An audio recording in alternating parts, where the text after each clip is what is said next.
3,000 years ago from Hebron, and he occupied a place that we're about to visit called the City of David. Of course, he purchased the land where the house was built that his son Solomon built, but the City of David is right here, and we're going to go in and take a look at the things that we still have after 3,000 years. The house that you referred to is the temple, correct? Absolutely.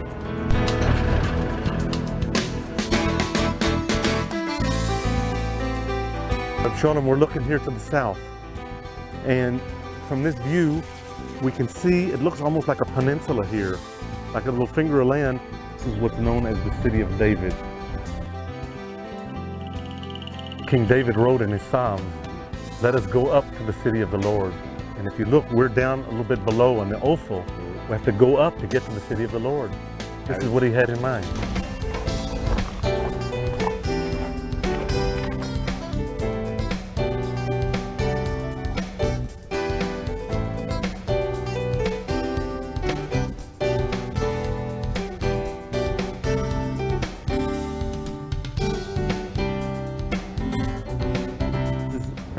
The piece of ground that Catherine King, one of the first ones in the 20th century that did the archaeological digs here, this is where she dug.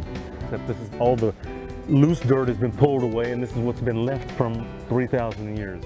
What they found is that the years from the time of David, that all of this was preserved. You can't live anywhere without water. The place that brings life to all of this whole area for almost 2,500 years. They wouldn't have these springs to take water from. They wouldn't have been able to live here. Here we are at the entrance to Warren's shaft to Hezekiah's tunnel. This is the water source also? Yes, down at the bottom here.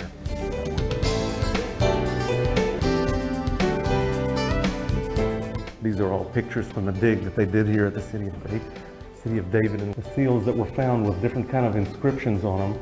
Many of them had inscriptions that testified to the fact that these pots belonged to the royal family, the king.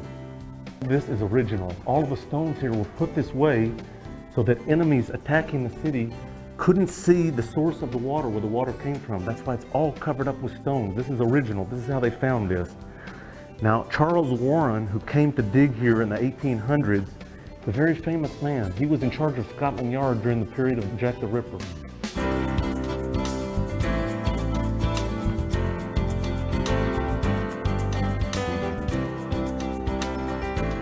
Look at this on the wall. This is where they would have cut a place in the wall to put a candle as they were working, so they'd have light here in this darkness.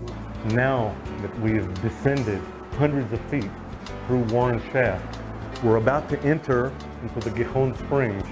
Now look at this is built during the Second Temple period time so that enemies wouldn't see the source of the springs that attacked from the outside. Let's go into the tunnel here. Hear that beautiful sound of the rushing water. Oh, you can hear the water. Wow. This is the place that the water from the Gihon spring comes out of the ground, gushes out of the ground. Look here, comes right in here. This is the water. This is where the ancient city of Jerusalem got its water supply, from right here. This is where David got his water. This is where the Jebusites and the Canaanites before David got their water, from right here. And there's a tower from the Canaanite period before David was here that protects this site just in the other room next to us. But what I want to tell you is that later on, 700 years before the Common Era, in the time of Hezekiah, King Hezekiah, 2,700 years ago. 2,700 years ago, he built a tunnel because he didn't want this water source to be accessible to his enemies. So he built this room to hide the entrance to the springs.